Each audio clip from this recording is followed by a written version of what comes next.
and I'm going to be using my recommended and preferred method today of the spring-loaded. So I'll put these aside. Of course, you'll need some water. When I clean out my fountain pens, more often than not, I execute this in a sink in the washroom. I just find it more convenient to do it that way, and the water's flowing, so it's just easier cleanup for me.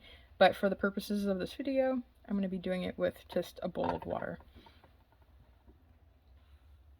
And you'll need some either paper towels or a handkerchief. This is a 100% cotton handkerchief that I use for all my inkiness, and sometimes I use paper towels too. So let's get started on this, shall we? An important note on this also is whether you're doing it in a bowl or the sink or whatnot, the water should be lukewarm, but definitely not warm or hot. It's just not a good idea for your writing instruments to be exposing them to what could be too hot of temperatures. If I was at the sink, I would test the water, make sure it's lukewarm, and then just let the water run over this nib to flush it. But we have a bowl, so I'm just gonna dip it. I had some green ink in here, so you'll see the water turning green. This will just soften everything up and start wicking the ink off of the nib and feed. Then I can operate the piston, fill it up, and then expel it. Also, it's perhaps advisable to have like a clean water dish and then a dirty one. Right now I'm kind of just pulling from where the water is still clean and not inky, but I do have a second vessel available for my use.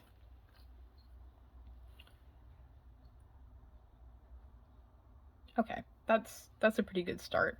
Put the piston already down. Now this pen detaches here, so this is going to make my cleanup really nice and easy. If your pen is able to do this, I would I would do that. Do this. I'm going to take this off so I don't lose it. This is just the little ink window ring. Sometimes if you have any suspicion that your nib and feed are very old or crustied from the ink that hasn't been washed out in a long time, that's not really my experience, but you can leave it soak in the bowl. In that circumstance, it wouldn't be a bad idea actually to use like a plastic soft rubber bowl like this one, because then you don't have to worry about like your nib scratching or anything like that. So that's something to consider. All right, so I'm gonna keep working on the back end of my pen here. So I'm gonna get this syringe, I'm gonna get the clean water, and I'm gonna put it inside here.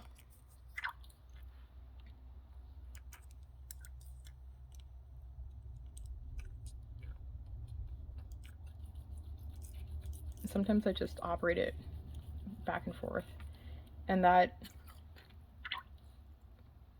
kind of loosens everything up. It's the whirlpool effect of everything like sloshing around in there. Cleans up really nicely. The pressure. So I'm pulling the water from the clean one. Not that it really matters that much, but I just do it back and forth. You can see it all sloshing in there.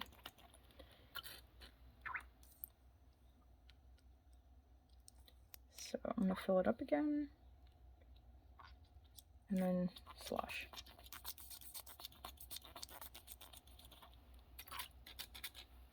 Okay. Now, to me, that saves a lot of time over continuously operating this piston over and over and over again until it finally cleans the pen out. It's not a big deal, but like it does take more time, and the less wear and tear that I put on that piston, to me, the better, especially since this is a vintage pen. And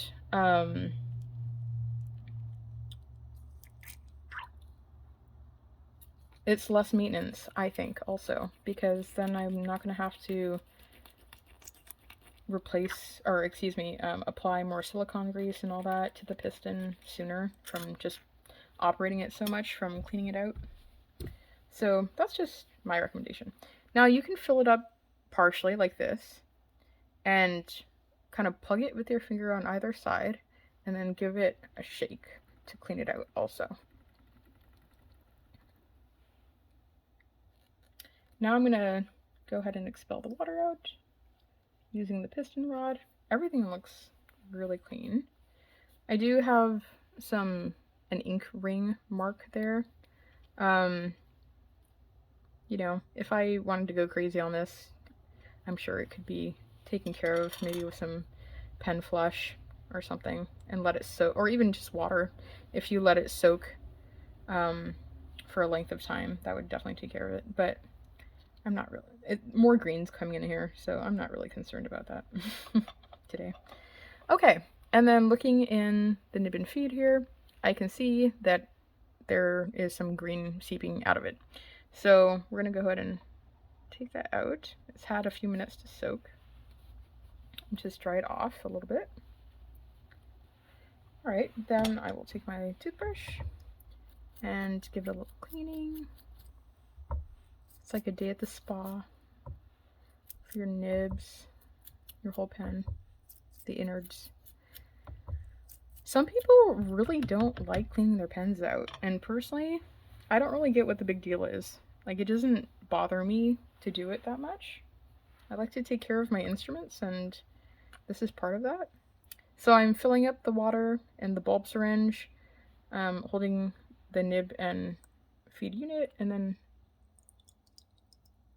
pressing gently with the bulb syringe to expel water out the other side.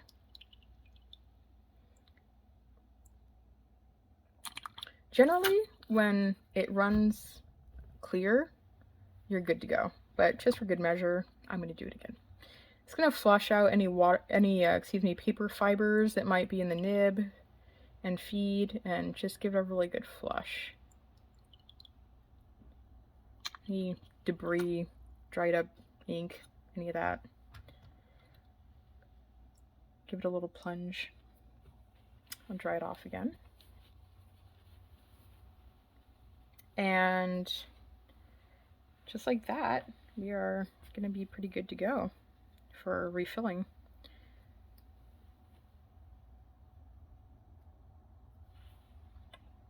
So I'm going to move